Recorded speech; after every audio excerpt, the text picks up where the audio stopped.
Thank you all for joining us today for another episode of our podcast, Moving to Value Unscripted. My name is Dr. John Rodas, and I'm a recovering ex-hospital president and am proud to be the president of the Moving to Value Alliance.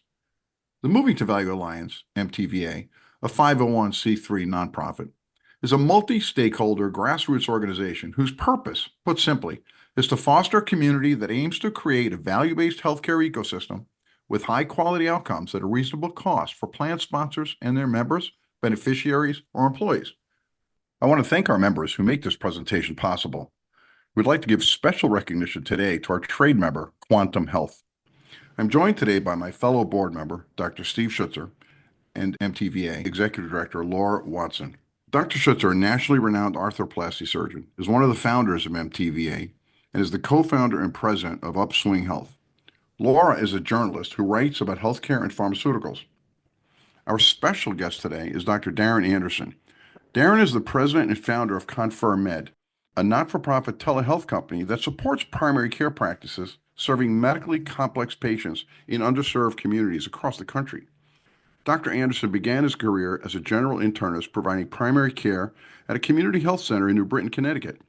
Since then, he served as the chief medical officer and later the chief quality officer for Community Health Center, Inc., one of the largest federally qualified health centers in the nation.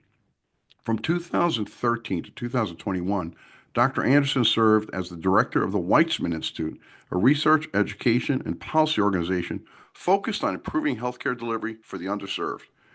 Darren's research on eConsults, published in multiple journals, including Health Affairs, has been widely cited and provided the foundation for important policy changes at the state and federal level.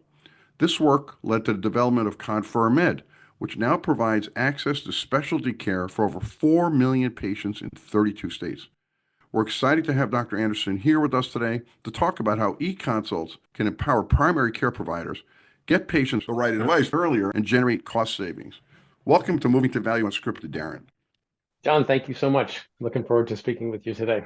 Yeah, Darren, I've known you for a long time, and I've had the privilege of visiting the federally qualified community health center in Middletown, which is something I've told many people they should visit. And we usually start off our podcast asking people their journey. I have to ask how a guy who went to Harvard undergraduate and Columbia Medical School and got internal medicine at Yale, who could pretty much do any fellowship or do anything in the country, ended up at the federally qualified health centers. And tell us a little about your journey, how you got there.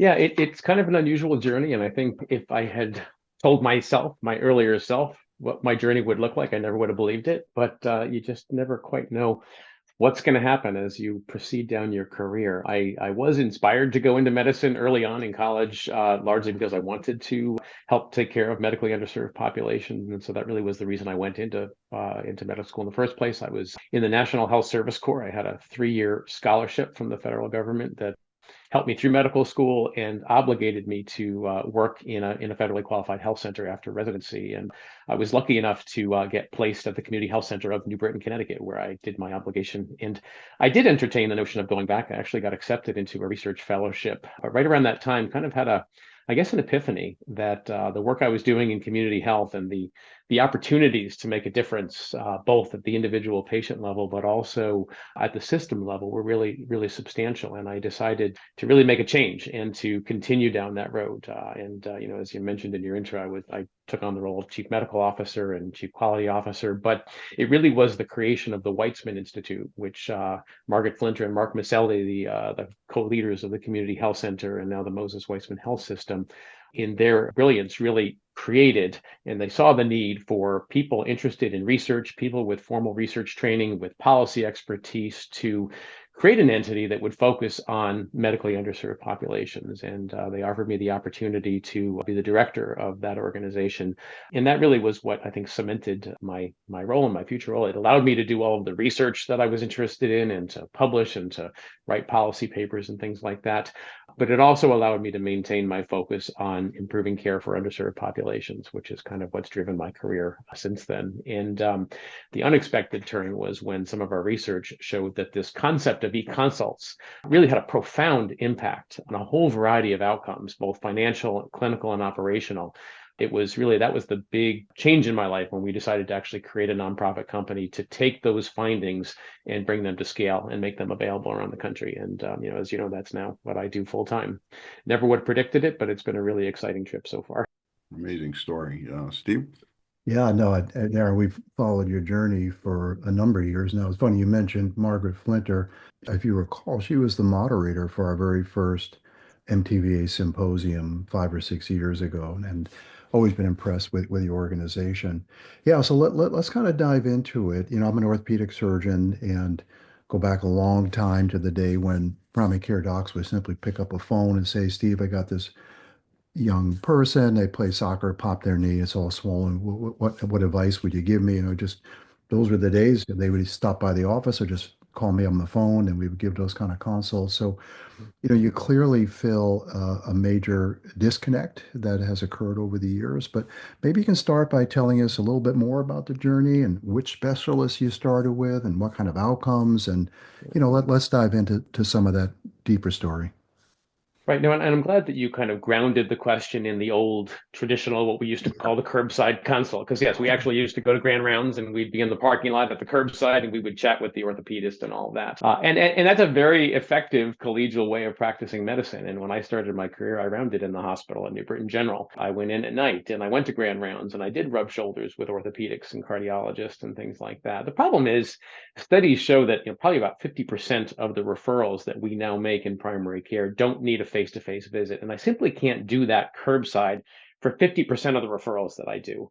And so I think what we wanted to tackle was how can we take that concept of a collegial communication between a primary care provider and a specialist, and how can we scale it and operationalize it so that that type of a conversation happens every referral, or most referrals anyway, before they actually get sent into the referral process. And so we started our journey. Our first specialty of focus actually was cardiology. And we had some really good partners from University of Connecticut. And we actually did a randomized controlled trial where we gave half of the clinicians at the community health center access to a cardiology eConsult platform that we created, and the other half didn't. And for a year, we tracked everything that happened to their cardiology referrals. And we published our first paper in the Annals of Family Medicine, which showed that 69% of the eConsults that got sent to the cardiologist resulted in the patient not needing a face-to-face visit. We also showed that the patients managed by providers who had access to the eConsult platform had lower ER use, and that their clinical outcomes, as measured by things like cardiac events and mortality and things, were unchanged. And I think that really gave us the sense that we were onto something. So we approached DSS, the Department of Social Services, and they partnered really closely with us and shared claims data on all of those patients. And that's what led us to be able to show that not only did we improve process, we made it easier for more patients to receive their care in primary care, fewer unnecessary referrals. But the claims data was conclusive that it also saved the system money. In fact, the study that we published in the American Journal of Managed Care showed that $480 were saved for every cardiology eConsult that we did. And that savings came from reduced tests, reduced procedures, very likely some impact of pharmacology as well, and reduced follow-up visits. Because, when you send someone into a specialist, they don't just get one visit. They usually get one visit plus an echo, plus a follow-up visit. And, right. Frankly, that's not often necessary. And so those two studies together showed us that we had something that was clinically safe and meaningful, and something that had financial implications for the whole system. Yeah, it's an impressive story. So, Darren, let me take it from the other side, from the specialist and subspecialist point of view. So, I was a high-risk OB guy for 20 years, and I used to get frustrated sometimes with consults that I would get, and patients would have to schlep often 30, 40 miles to come see me at the University of Connecticut for something I was like, oh, I could have just handled this on the phone. Or, I could have just had a simple conversation with your provider and told them what to do. Or patients came so late in the disease process, I was like, oh, why did they call me earlier? And, I kind of got I what I call the Goldilocks consult, which is give me the one that's just right at the right point where I could do something valuable for the patient and for the referring physician and getting into that sweet spot. So tell me about some of the subspecialist side. I would imagine this might make life better for them. Although, and this is the other side, do they see this as a risk? Like, wait a minute, this is my bread and butter. I mean, you guys are taking food out of my children's mouth. Tell me that from the perspective of subspecialist side of the story. Yeah, no, it's a great question. And I think that for most specialists that I speak with and most of the ones that work for us. It's rare to meet a specialist that doesn't have a long waiting list.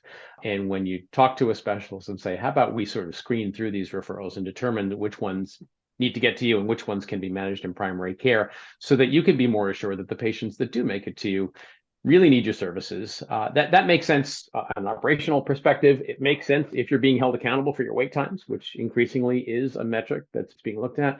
And it makes sense from a financial perspective as well, because you're getting patients who need procedures and tests and whatever else. So I think from that perspective, the eConsult process benefits not only primary care and not only the fiscal side of things, but also the specialist. And I think the other piece that's really key that I want to emphasize is, we've talked a lot about the classic curbside where you're chatting or texting or talking on the phone, like you said. I think that the limitation of that old-fashioned, if you will, curbside is the specialist is relying on what you tell them, and you're relying on what they tell you back. Whereas an eConsult kind of formalizes the process. So when you do an eConsult with ConferMED, and I send it to you as an orthopedic, you're not just getting what I say and what my question is, you're getting my most recent note, you're getting my med list, you're getting my labs, you're getting my x-rays, and I'm not just getting you chatting with me, I'm actually getting a formal consult note back. And so it formalizes the process, and it also provides you with a lot more information that helps you to render an opinion that supports and helps the primary care provider. That's a great point, Darren, because I have to admit now I'm having flashbacks to 20 years of doing that, and always thinking at the other end of the phone they were going to write, spoke with Dr. Rodas, and I was always worried that I was giving the right advice, because from a legal point of view, of course, if something ever happened to the patient, there was my name on the chart, and I really didn't have, to your point, all the information that I might have needed to have to make a meaningful thing. So it wasn't exactly, quote unquote, off the record curbside consults. That's a very valid point. The med mal carriers would tell you be very careful of making those kind of comments without having something to review. And this is great, Darren. Your model has evolved. I did a few consults, John, 4 or 5 years ago when I had the time, and it's really evolved beautifully. But, Darren, I think I told you this years ago. I was a primary care physician first before I went back to my training. I ran a medical clinic in the Navy for a few years for a scholarship payback. It was great. I think like a PCP for better or worse. I don't know about that, but we do think more holistically. And John and I attended Porter and Kaplan's course, God's probably 15 years ago now, but we're seeing this concept of obviously primary care first, right, which we all support, primary care at the epicenter of the hub and spoke. And suddenly Porter's idea 20 years ago of these integrated practice units are coming back. Whether the condition is obesity with all the wraparound services or cardiometabolic, we're seeing different levels. So how do you see the e-consults playing out between these different stakeholders around this one condition? Yeah, it's a great question, because I think essentially what we do at ConferMED is we connect practice teams with specialty expertise and subspecialty expertise. That may be an endocrinologist. You may be doing a really effective job in primary care with your practice team, helping to get patients with diabetes under control. You may be implementing continuous glucose monitoring, but you also may get a tough case where that A1C just isn't coming down and you're getting some wonky continuous glucose monitoring readings and you need additional help. You don't need to send the patient to the endocrinologist to get that. You can send the CGM results, the A1Cs, the diabetes treatment record, and you can bring an endocrinologist into that practice team virtually. And that's essentially what this is. You could do the same thing for musculoskeletal. Patient may need physical therapy. They may need to work with an exercise specialist or something, but you also may want an orthopedist to look in periodically and say, hey, are we on the right track? And so the way I would frame up what you just described is using an eConsult platform like ConferMED allows you to bring the specialist and the subspecialist into that care team virtually. And we do this in a lot of different ways. We do it a lot with behavioral health, actually. There are a lot of very effective care teams that include LCSWs, psychologists, primary care providers, nurses, managing patients with various behavioral health issues. A psychiatrist is often the missing piece, and we can bring that psychiatrist in virtually through an eConsult or even through a live discussion, case discussions. We do that as well to kind of round out that team, because those subspecialists are hard to come by in rural locations. They're miles away, but bringing them in virtually really helps to round out that team that you're describing without having to have them literally physically present. Yeah. It makes sense. You must have, so I'm thinking of how this has all evolved from, and I go back to when, I would get calls from the Federal Quality of Health Centers because they were desperate to get an OB/GYN consult or nephrology consult, GI consult. And this is back when I was a chief medical officer, and I was like, I used to beg my guys to help. And so you went from that to the curbside consult to then having this nice, getting more information to the consultant so they feel better by making an opinion. I'm guessing this is the evolution, right? And then Yeah. now you've evolved to even the continuing care, looping them into the so it's not just episodic. It can be for some specialties Right. that make a lot of sense, like behavioral health, of course, but also for endocrinology and nephrology, have a continuing care basis. Is my assessment accurate? It's kind of an evolution over time. Yep, absolutely. And I think as a primary care practice starts working with ConferMED, the way they use it evolves. Just as you described, it may start as episodic consults. Do I need a face-to-face or not? That sort of thing. But over time, as you become comfortable and get used to the way it works, we always make sure that if you do consult, like in the example I gave an endocrinologist on diabetes management, if you come Hmm. back 3 months later for additional advice, it goes to that same Yeah, endocrinologist. So they great, do become a virtual member of your great, team. excellent. Laura, yes. Yeah, Dr. Anderson, I was wondering if you, in your studies or in your experience with ConferMed, do you have any data or takeaways from the patient experience? Like, would a patient, say, if their provider uses an eConsult, are they aware of that? Did they ever have any communication with the special? How does that all, the patient Great, experience side of things work? great question. Yeah, Dan? no, it's a great question that we actually published a study just 2 years ago now where we interviewed patients. We did focus groups and individual key informant interviews to kind of find that out. And because it's a common question that people ask. And I think the simple answer is that, if you think about the way the model works, patients are, I don't want to say cut out of the process, but they're not directly involved in the process. This is peer-to-peer consultation. So I see the patient, I send a consult note to Dr. Rodas, get his opinion, and he sends it back to me. And then I follow up with the patient and say, hey, here's what the specialist said. When we talk to patients about this, their first response was that they didn't really get it. They kind of thought, well, isn't that what you do when you need to talk to a specialist? Don't you pick up the phone and talk to them? But when we explained, well, yes, sometimes, but this is a little bit more robust than that. Almost universally, what we got was really positive feedback. I think the way I would summarize what we learned is patients tend to have, I think, a healthy mistrust of the healthcare system, if you will, with the exception of their primary care provider. They universally endorse the concept that they love their primary care practice, they love their FQHC, and they love the fact that this intervention, when we explained it to them, allowed them to get more care in that patient-centered medical home and to bring additional specialty expertise to their case. So universally well received once we took the extra step of kind of explaining what it is and how it worked. Interesting. Is it always, so let me follow up if I can with that question. I thought it was a great question, Laura. Is it always teed up with the patient? So if I'm in the room with the patient, I'm thinking to myself, maybe I want to run this by a nephrologist.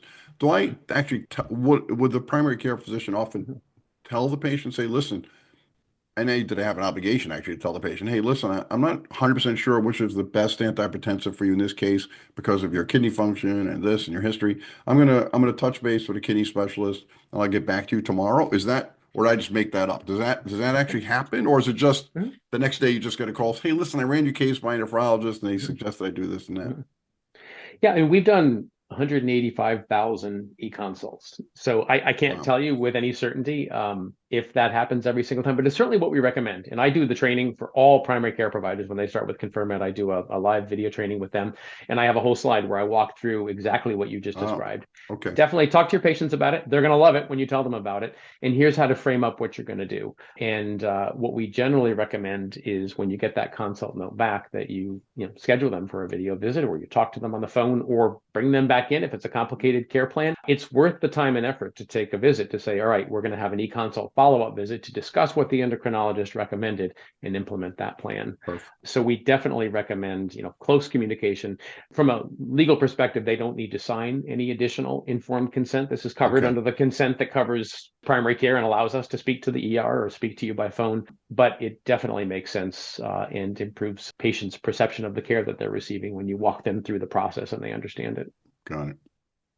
Darren, what happens when one of your consultants says, this patient should see a nephrologist, should see an orthopedic surgeon? Is ConferMed involved in that triage then, or is it up to the primary care doc? Short answer is it's up to the primary care office. What we train and expect of our specialists is that, so one of the ways they code out their note at the bottom is to indicate whether they think face-to-face is the best course or not. And they code it either what we call PCP management, which means probably don't need to send them for a face-to-face, or face-to-face recommended. But we also train them and expect them, even if you do feel a face-to-face is warranted, outline what you recommend should happen in the meantime, because we know, particularly in the FQHC space, that a lot of those face-to-face visits are going to be 3 to 6 months out, and a good chunk of patients are not going to make it to those appointments. So even if we all agree a face-to-face is the best course, it may not happen. All that having been said, when that recommendation is made, it does go back to the primary care practice to schedule and to make that face-to-face. We don't currently get involved in that part of it. Darren, you mentioned before about that over time, what happens is you get with that study, that additional study with cardiology, we're starting to get, I think, even fewer consults, even because I'm thinking of my own history again.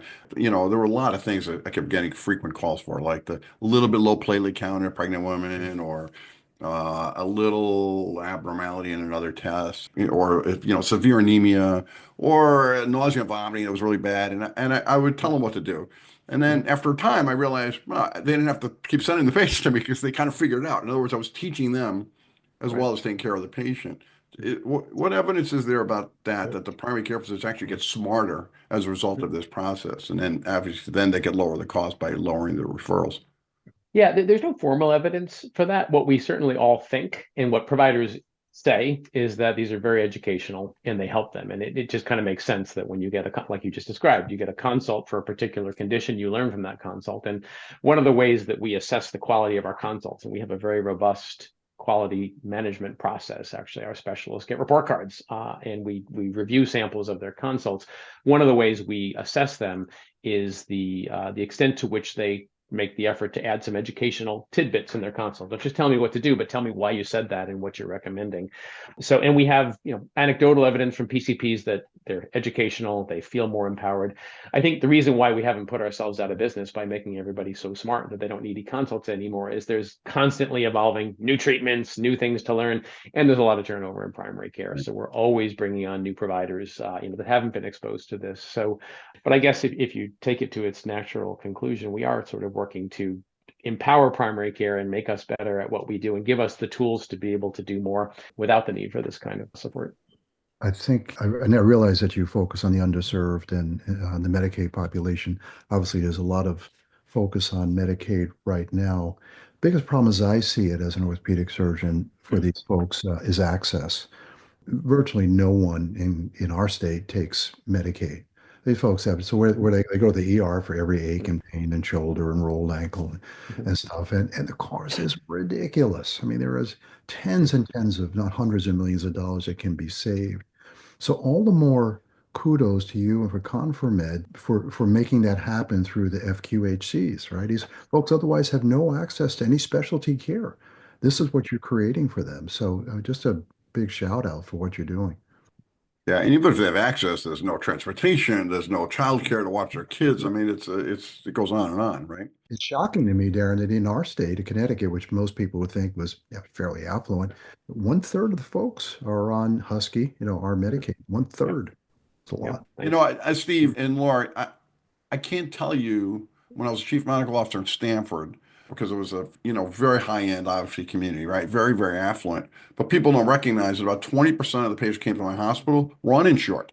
These are the people who are mowing the lawns in freaking Greenwich they're coming from many from Mexico, South America, Central America, that were undocumented, but they needed care. They were hardworking people. They had cash, but I couldn't get one specialist to see these patients. And my clinic folks would beg me to help, and I used to call orthopedic surgeons.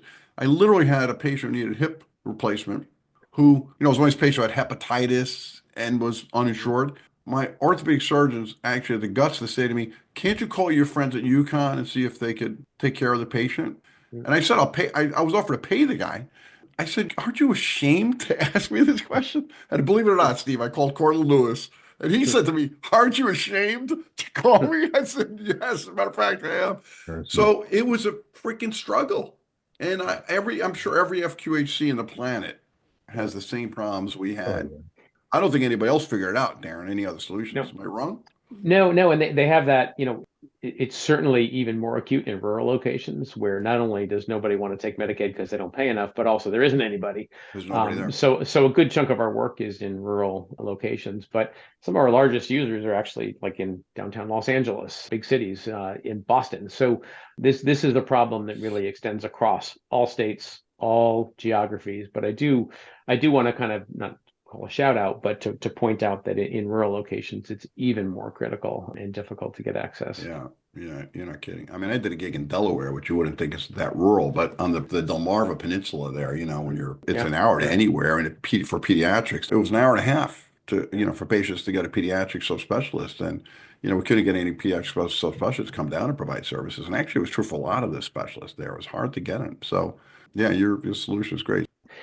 Well, it's interesting when I describe what we do and sort of the path that we followed over the last 10 years. ConferMED was founded in 2015. I describe it as we set out to solve the problem of limited access for the underserved, but we end up finding that we were solving another problem that we didn't realize we had, and that is the problem of finding ways to bring cost cutting to primary care for entities that are entering into value-based care and advanced payment models and things like that. And so although our primary mission has been to support the underserved, we are seeing a pretty significant increase in demand for our services from non-FQHCs, from regular primary care practices, if you will.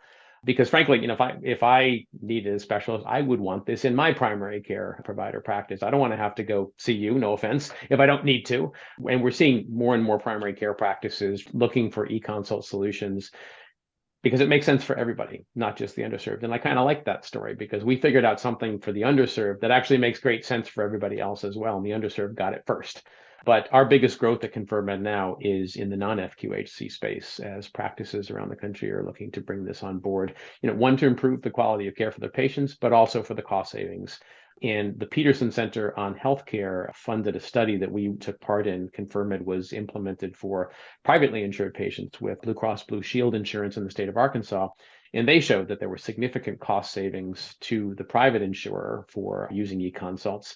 And one of our payer contracts calculated that what they were doing for Medicare would result in 2 times the savings if they added it to their commercial populations as well. So there's much more attention towards the cost saving part of this as well in primary care. And if you think about it, if you are a primary care practice looking to take advantage of shared savings opportunities or value-based care, what are you going to cut? Where are you going to save the money? Primary care is already the cheapest part of healthcare. We only represent 6% of total healthcare spend. So what levers do you have to pull in your primary care practice to save more money and take more advantage of that? Well, the most expensive thing that we do as primary care providers is send patients to see you guys in the specialty care space. And sometimes that's necessary and critical, but a lot of times it's not. And I think that's why the sweet spot for us now really is looking for practices that are really in ACOs and other arrangements where they have significant access to cost savings, to benefit from cost savings that ConferMED can help them with. I was wondering, you've mentioned both working with the primary care practices and then also with some payers. Where does ConferMED sort of sit in that amid all those players? Do you work primarily with the primary care practices or on the payer side? Both? Yeah, we sit in both spaces, and it kind of depends. So, many of our clients and users are large primary care practices who contract directly with us because they're capitated or they have shared savings, and they hire ConferMED. We go into their practices, we tackle their EHR, figure out their communication protocols, build a workflow, train them, and they implement eConsults. And that's probably maybe 30% of the work that we do. Another 40% of the work we do is directly with payers, where a payer says, we want to use eConsults, we want you to be our vendor, we contract with them, and then they introduce us with them to the practices that are serving their members. And we go out together with them and again, meet the practices, but we're always working directly with the practices. If the payer's covering the cost of eConsults, we still engage with each practice one at a time. Because I think the most important thing that we've learned, and I think this is kind of what distinguishes the work that we do from other eConsult systems, is we work with primary care to figure out how to make this easy. Because we've learned that primary care providers are busy. They're seeing 20, 25, 30 patients a day. And if you encourage them to do eConsults and then you make the process more complicated than the current process, they're not going to use it. And so we put a lot of time and effort into figuring out how can I make the process of ordering an eConsult in your own EHR exactly the same and just as easy as ordering a face-to-face visit.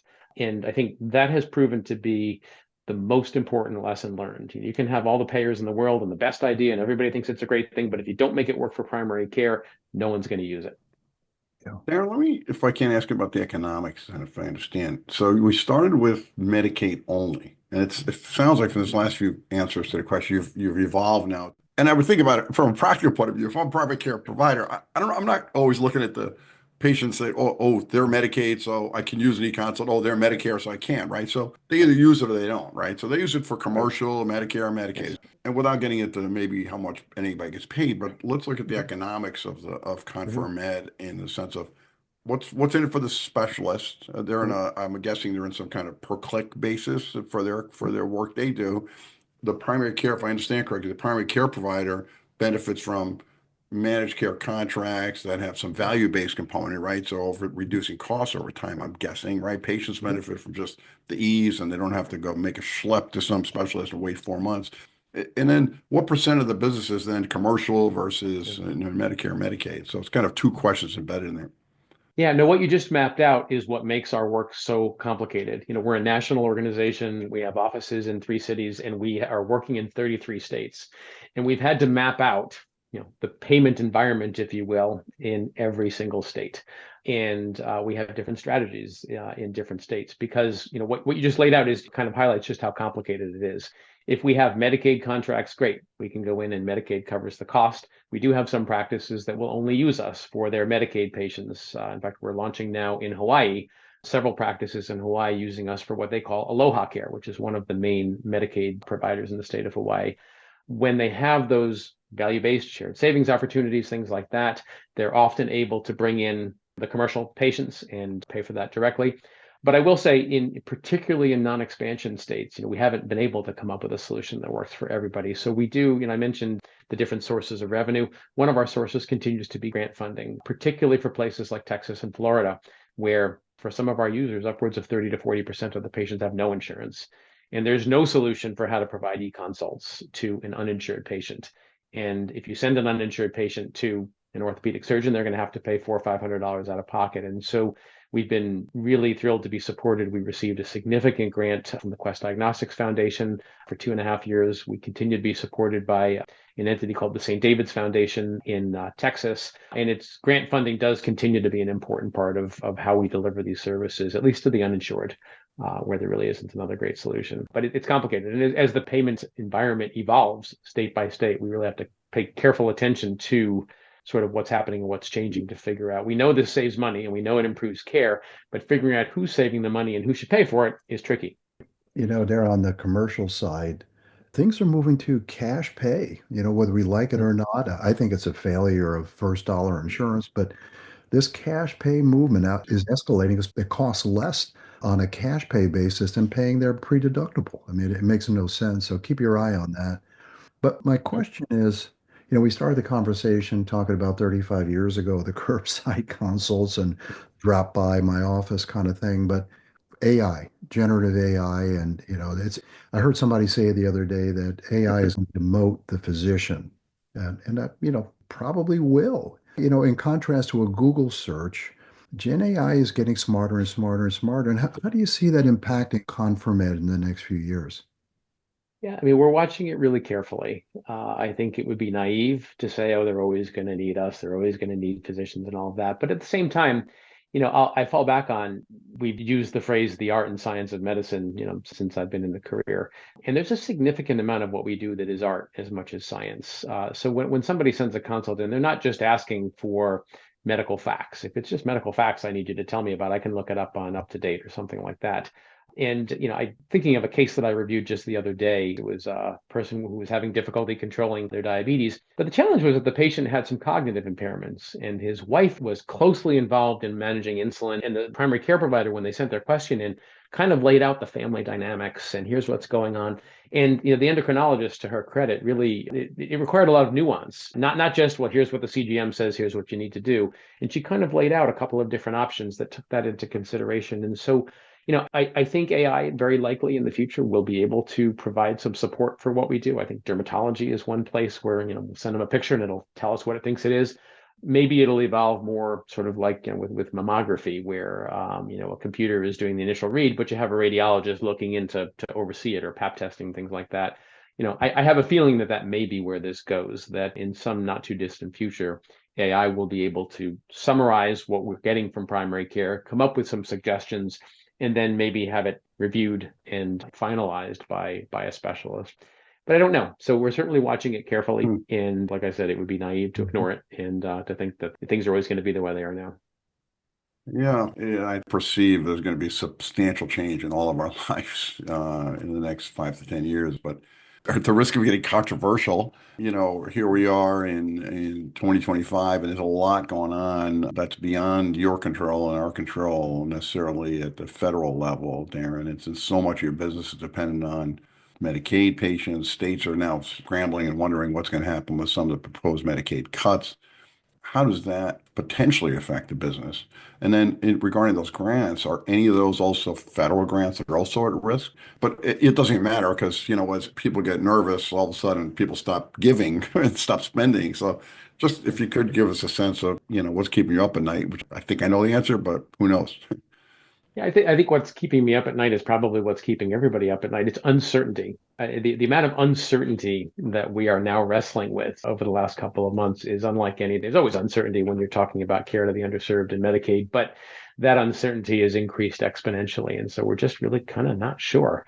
I think I calm myself and help myself feel better by saying, people are always going to get sick. They're always going to need healthcare, and they're always going to need solutions that make healthcare more efficient. So if people are cutting Medicaid budgets and they need to find out where to cut, well, I can help with that. We will help you cut your specialty spend because we'll do eConsults that's going to, and we have so much evidence to that effect. And so, whether that's actually what happens, I don't really know. But I have to fall back on the fact that we have an intervention that saves money, improves clinical care, and we're working with payers across the spectrum to implement that. And so, I'm staying as optimistic as I can, given the fact that I think nobody really knows exactly what's going to happen. But, like I said, people are always going to get sick. They're always going to need healthcare, and they're going to need ways to make it more efficient and to save money. And that's the best I can say. Yeah, great points. I mean, you really can be part of the solution and not part of the problem. Laura? Yeah, I was just wondering have you seen any difference between different specialties in terms of the e-consult and maybe certain areas where this tends to be requested most? Does it have to do with what, say in a certain area, they don't have access as much to this specialty, or is it that there's certain conditions that come up more? Yeah, no, it's a great question. We have almost 80 different specialties and subspecialties and subspecialties within specialties. So we cover the waterfront from neurosurgery consults to dermatology and cardiology consults, but there's definitely some that are used more and some that are used less. Dermatology is the most commonly requested e-consult by far, and that holds true across whatever state we're in. And that is probably driven by, one, the fact that skin conditions are common and dermatologist visits are not. And so it's a combination of a high prevalence of skin-related issues and the fact that dermatology visits are very hard to come by. And that's the case certainly for Medicaid and the uninsured, but also, it's hard for you and me to get a dermatology appointment these days. But then beneath dermatology, our most common ones are the ones you would expect, like endocrinology, cardiology, hematology, kind of primary care bread and butter. And I think the difference in which specialties are utilized more and less is really just driven by the prevalence of conditions for which an e-consult is appropriate. And that having been said, we certainly focus a lot of our recruitment efforts on building a robust network of hematologists and dermatologists. But we also look to fill the need for specialties that may not be quite as often requested, but are really, really critical, like pediatric subspecialties. So we have over 100 pediatric subspecialists that work for us. And they certainly don't do as many consults because, frankly, kids don't get sick as much as adults do. But when you're in a rural location and you need a pediatric endocrinologist, you need one. So we put a lot of time and effort into building out pediatric subspecialties, and then also some of the specialties that might not be used as much, but when you need them, they're really critical. A vascular surgeon who's incredibly helpful. Our urologists are very busy supporting our practices, and ENT, things like that. So I think we've gone broad, but we've also have a lot of depth in the larger specialties that tend to drive most of our volume. Great question and answer. Steve, bring us home. Well, Darren, it's been great having you on the podcast, number one, and it's also been a pleasure to watch you evolve personally and also ConferMED over the last series of years. Very clear that your role that you play in the ecosystem is essential. So keep up the good work. It's been great to watch you continue to evolve and grow. So we have a tradition on the podcast that folks we've had on come from all sectors of the ecosystem, various stakeholder constituencies, but folks have been around the block for a long time, like yourself. So we're always interested in having you put your blue sky hat on and giving us your thoughts, healthcare in general, not just ConferMED, but the big picture. Where do you see this going in the next 3 to 5? Even that's a 5 years, a long time. Mm. 1 year. Where do you think we're headed? Well, I'm going to tell you, you use the term blue sky. I'm going to respond with where I would like us to be headed and where I hope we're headed. I went into primary care because I wanted to be a primary care provider. And I believe what Barbara Starfield said, that primary care should be the place where you go for all of your major healthcare needs, for first contact, management of illness, and you refer out only when something is too complicated and you need a specialist. And the privilege of being able to sit in a room and see people that you know and manage them over time and manage their illness and their wellness and prevention is still, to me, one of the greatest callings. And my hope is that there is finally in the United States an increased recognition that the role of primary care is in fact central to good healthcare. Everyone says that, and we've been talking about it for years, but there hasn't until recently, I think, been a push to actually make that real. And so my blue sky vision is that we start providing tools like ConferMED. We start incenting primary care and providing financial structure that makes more people want to go into it. And we start really putting our money where our mouth is in promoting good primary care as the basis for healthcare. And I really do believe that that is one of the keys to solving many of the healthcare issues that we're facing today. So, I am an optimistic, blue sky believing primary care provider at heart, and I'm not changing. We're with you. Yeah. God bless you, Darren. I think we would all agree with that. And you've done something, I think, just remarkable, honestly. You've helped patients that have serious challenges getting specialty care. You've helped primary care physicians, improve their efficiency. You've managed lower cost all at the same time. I think it's quite admirable. And thank you so much for joining us today. We really appreciate having you on. Laura and Steve, as always a pleasure to have you all here with me today, and hope you all have a good day. Laura, Steve, John, thank you really so much. I really appreciate the chance. I love the questions, and this was a lot of fun. Anyone wants to learn more about us, we're at ConferMED.com on the web. And really, thanks so much. Have a great day.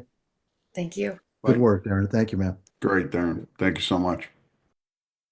We want to take a minute now to introduce the new MTVA membership program. As a 501c3 nonprofit, we rely on support from our grassroots network to advance our mission of creating a value-based health system with high-quality patient outcomes at a reasonable cost. As we continue to grow and broaden our impact, we're excited to invite like-minded organizations and individuals to join our membership program. We're proud to offer 2 membership models, Ally Member and Trade Member. Tax-deductible membership contributions help us enrich the healthcare environment with quality content, including this podcast, and robust platforms to fuel discussion, collaboration, and advocacy that lead to groundbreaking solutions. For more information, including a full list of benefits offered, visit our website at www.movingtovalue.org/trade-member. The link is also in the episode description. Thanks again for listening and for being part of this important movement.